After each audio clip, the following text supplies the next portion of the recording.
Hi, this is one of a series of stories about careers in ergonomics and human factors. That's a science centred around people and includes aspects that contribute to physical design of products and workplaces, as well as cognitive aspects that enable us to know more about people, about what they understand about the world around them, how they make decisions, for example, and what influences their behaviour. So whatever your interest in people, there's a career in human factors out there for you. And in these sessions, we're hearing direct from our members about their career so far.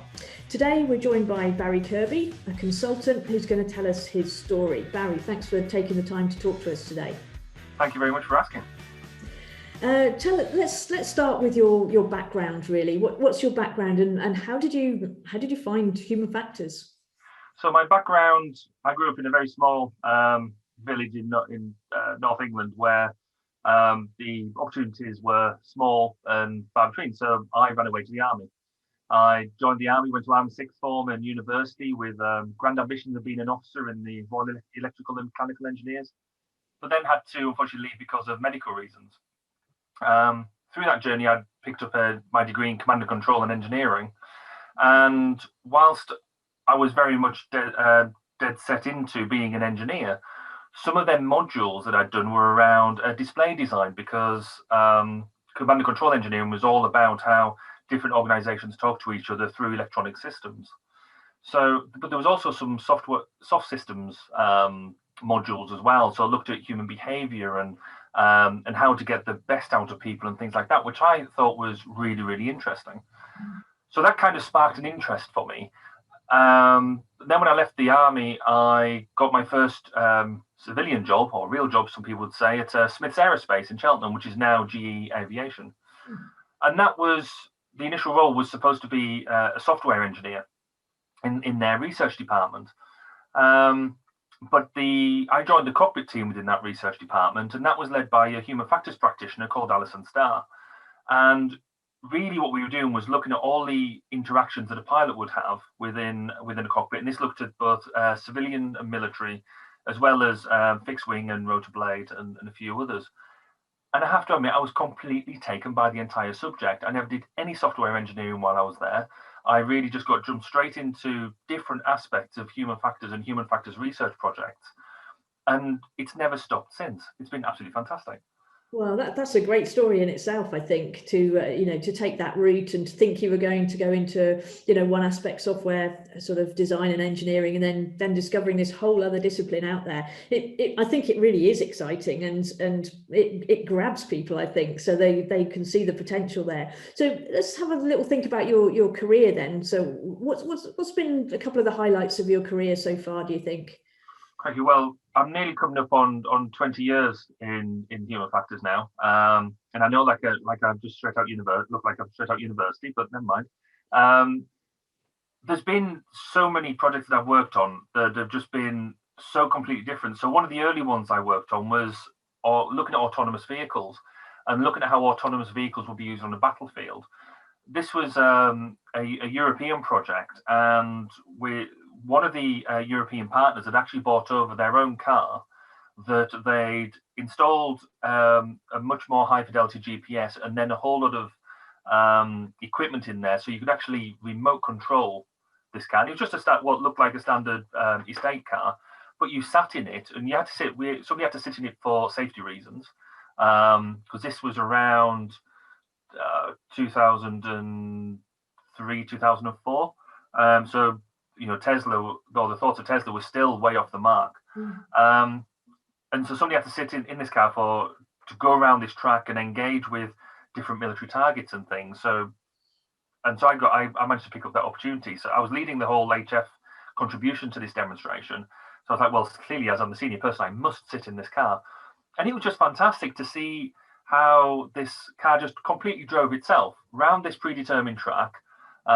Would engage with these different bits. It saw a threat and it would stop, and at that time it was just absolutely fantastic. So that was kind of early on. I then got seconded to a different part of the business I was working with, and got to work with particularly on the Harrier jump jet, and that was really good fun because we were taking in an entirely new system and placing it into a platform that's been around for quite a long time. So not only are you designing the new system, and we were looking at things about how do you interact with a monochrome green display and a color display when you've only got two screens and you have to decide which screen to show the color channel on, which when you get into the complexity of multiple different systems was just a fascinating thing to get stuck into, but also massively practical about having to determine if you can't see something in color, well, you've got to make it look completely different in monochrome, just so nobody gets lost. Because whilst it could be quite dangerous if you got it wrong. And you've got to play with things around this. You've got to go and see sort of the real aircraft and talk to real pilots and see how they're employed. Unfortunately, I never got to go and actually sit in one whilst it was flying, or any of the trainers or anything. But it was just brilliant to have that sort of interaction, see a project go from start to finish, and then get such fantastic feedback for what you've done. Also got involved in quite a lot of work around trainings and synthetic training. So the use of synthetics to reduce the cost of flying training in particular, but actually we looked at a whole host of different things to look at if you can do such as standard flying drills in the synthetic environment. Can you get the same level of training as you would fly in a real platform? But also, how much would you save by doing it in synthetics? And I ended up going looking at all different types of platforms in the UK, but also out in NATO as well, to go and look at what they were doing and to convince not only UK forces that we could do it, but actually our forces within NATO about what their potential could be. And one of the, I was going to say interesting, in some ways it was disappointing, but it was really good fun.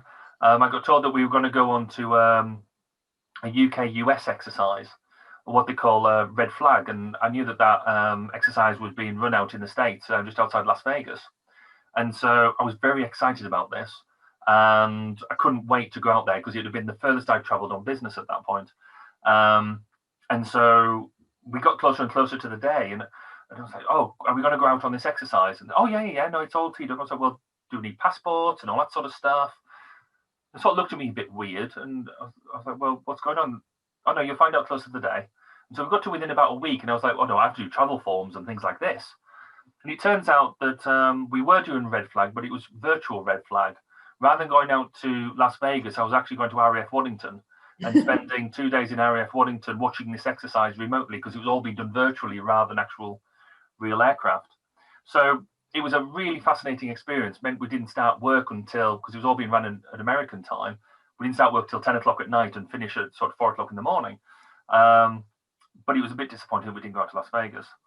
And then actually one of the more, I guess, some of the recent highlights for me really was when, having not had a traditional upbringing in human factors, was applying and actually being awarded my fellowship of the Chartered Institute, which I just found just in some ways it was overwhelming, because it's actually a really nice thing to have your peers review what you do and actually say, yes, you're good enough, you're at that level. And so that was something where my certificate sort of came through the post. I was almost back to almost when you get your first certificate at school, I've actually got something to actually show for what I've done. Yeah. So yeah, and then what I guess they're just a few of the highlights of what we've done. But one of the things I really like about the human factors approach to things is, because people are involved in almost any project, then we've got an excuse almost to get involved in any project. Because even with there's a big push on autonomous systems at the moment, but that autonomy still needs to be controlled, it still needs to be maintained, it still needs to be manned somewhere. And so we've still got a really good a really good reason to get involved. And we can demonstrate added value. As long as we get the opportunity, we can really show we really make a difference. And so almost every project you pick up can be quite diverse. And that's just that's the overall highlight for me, is about why I love what I do, is the fact that today, tomorrow, the next day are all different, and you never really truly know what's coming up. Wow, that's amazing. I can see you're totally excited about the career you've had so far, and obviously there's plenty to go.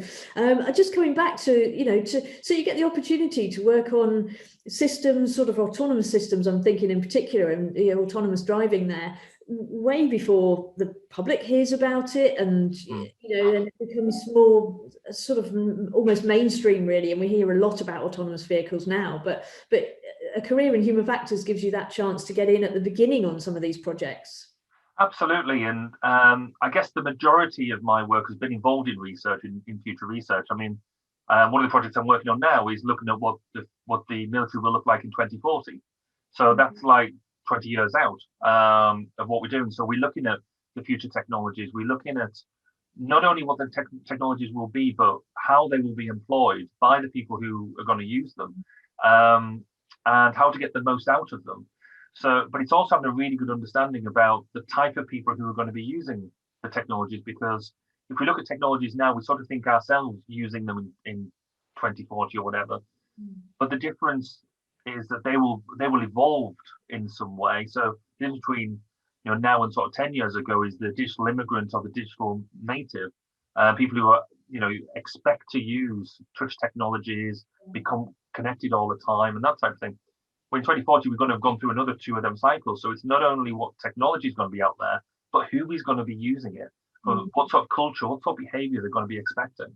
And Yeah. so there's an element of guessing game there as well, which is absolutely fascinating. Yeah, I think that's a brilliant point there about we can use this discipline to look forward, and because of our understanding of people, and as I said at the beginning, that not only the physical aspects of people, but the way they think and behave, and their motivations and their attitudes to things.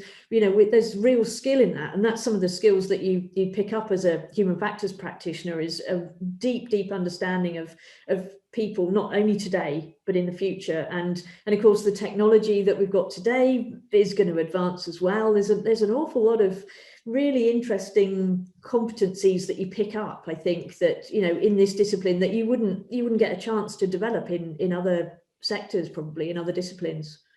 Absolutely, I think we allow ourselves a freedom as well to explore. A lot of, particularly with my engineering background, a lot of that can be very strongly process driven in a way to make sure that the system itself works. But we use in the HF domain our processes and our tools and techniques to actually explore how is this going to be for a user? How is it going to be for the person? And actually, we might need to completely rethink how we deal with the engineering, because we get a better appreciation of what people are trying to actually do.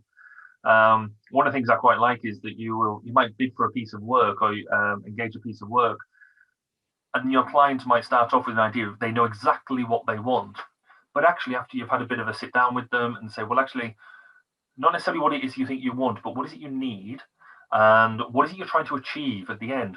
And the solution you might come out with is completely different from what they thought they were going to get at the beginning, but they've then got a product or a solution that that actually does what it is that they want to do, rather than walking into in a way that with preconceived ideas. Yeah. So just taking clients on that sort of journey is fascinating in itself, and actually that could be half the fun in getting something out. Yeah, absolutely. And I think there are so many aspects to having that relationship with other people, in terms of being able to help them understand what human factors can bring and what it means, really. So as you say, it sort of changes their expectations sometimes about what it is that they're actually looking for. So that's a fantastic point as well. Just to sort of round things off, really, if somebody's watching this that's sort of considering a career in human factors, clearly they can see it's quite exciting.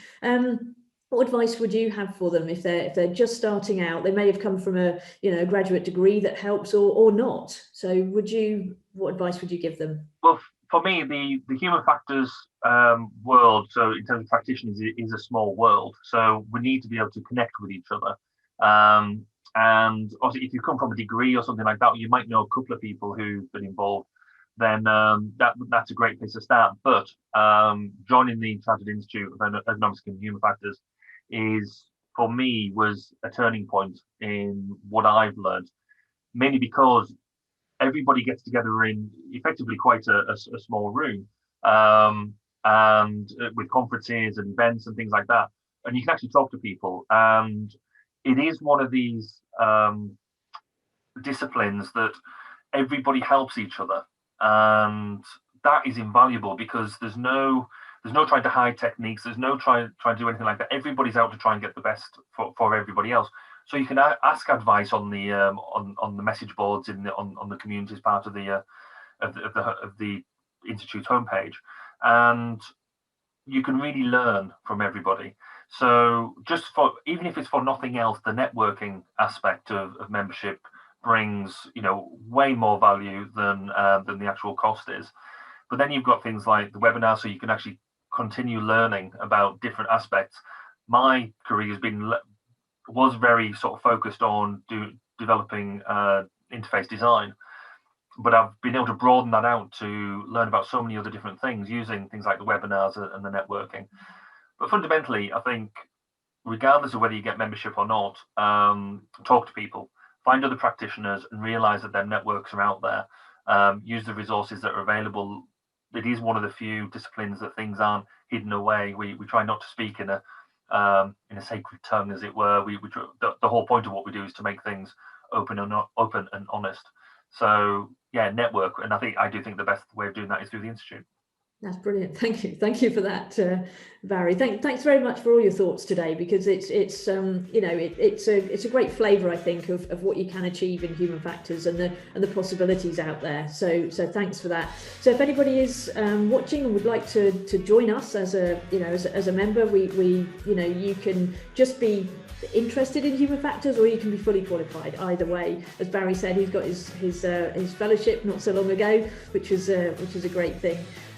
But it's a great way to get to know more about the discipline, to learn more.